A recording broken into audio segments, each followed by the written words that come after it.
Hello everybody, welcome to my YouTube channel Farm Boy Customs. My name is Ivan and this is my Edelbrock.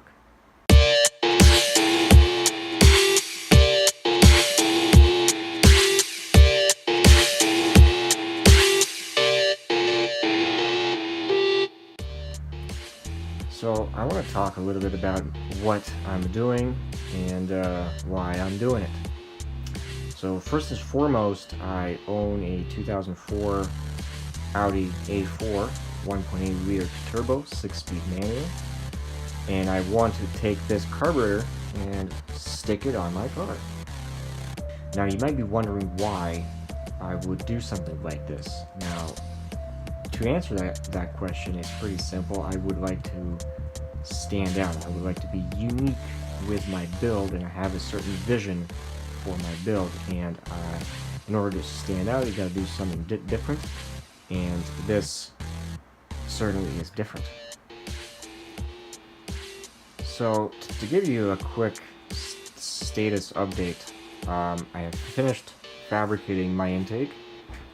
It is pretty ugly, absolutely.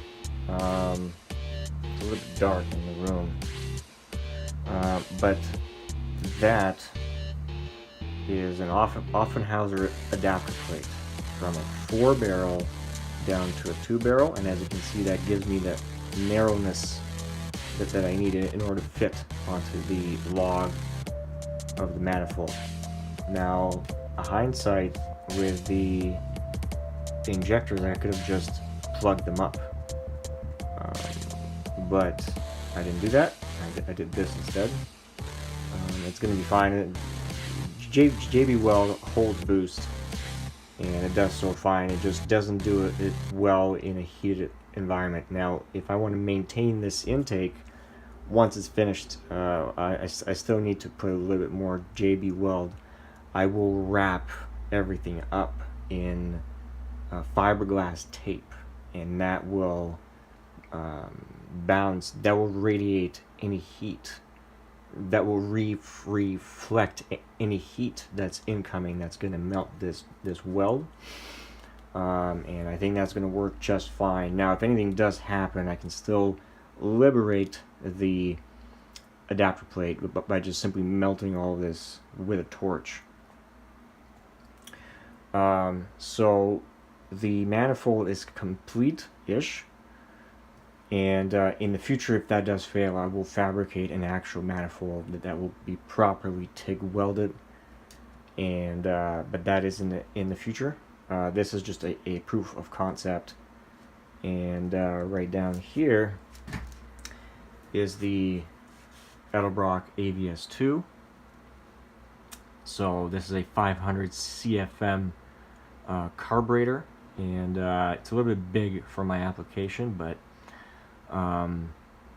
this is just the look that I want, and I have a certain feel for the kind of car that I want to build, and this matches that application very, very well. So I'm going to talk a little bit about what I need to do to make this a possibility. Now, this is an MSD ignition box that I'm going to be using. Since this engine does not come with a distributor, I need to be able to control the coil packs. So this box is going to allow me to do just that, and I still have to purchase and wire this box in. And I've spoken about this MSD box in my last video, explaining that it's going to go in the glove box, and that I would still have to take care of the battery and things like that. So if you want more info on that, watch that video. That will explain and show everything in more detail. This right here is the carburetor hat that's going to sit on top of the carburetor, and will connect the turbocharger outlet to the carburetor inlet. This is the Spectra intake, and I still have to order this part, but once I do, I'll be able to get an idea of what I need to cut in the hood of my car in order to be able to fit this system.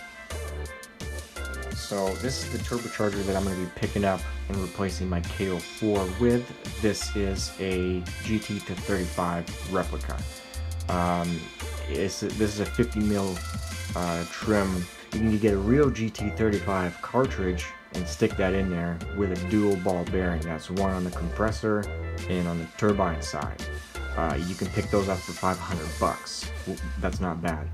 And then you can get an appropriate housing to go with it with a 3-inch V-band clamp on the exhaust side with the same T4, T3 flange. I'm going to be using this turbo in a combination in a compound setup with a supercharger, and I'm going to talk about that next. This is the supercharger unit that I'm going to be picking up. This unit here is going to go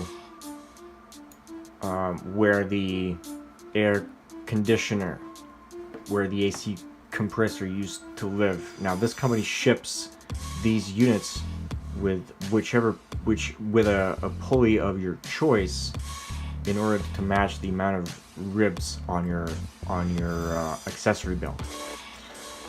This is a 500cc twin screw supercharger. I believe that this will give me about 7 or 8 pounds of boost. And what this is going to do is it's going to provide power and torque on the low end before the turbo has a chance to really spool. However, this supercharger will feed into the turbo in a compound setup. What that means is that the turbo is going to be compressing air that has already been compressed. And this will allow the turbocharger to spool a little bit sooner. With the supercharger being there as well, it builds some boosts, 7 or 8 pounds. So you won't have to turn the boost on the turbocharger as high, which means that it will live a little bit longer. Now this right here is a kit that I'm going to be picking up. I need a gas pedal. Mine is a digital one, so this kit for $50 is a thing of, this is all aluminum. Now I'm probably going to have to make some modifications to this lever right there. Now as you can see, it comes with the cable, and I have my own cable as well from a 97 Audi that comes with a drive-by cable setup. So I'll have effectively two now as well. It comes with the springs for your throttle linkage return on the carburetor. I'm going to quickly pan over and show you what I mean.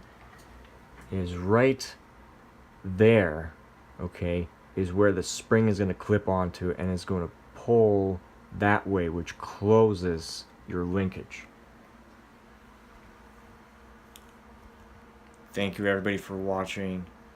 Remember to hit that like button, leave a comment below, let me know what you think I could be doing better, and subscribe to my channel for more updates in the future on the Edelbrock Audi.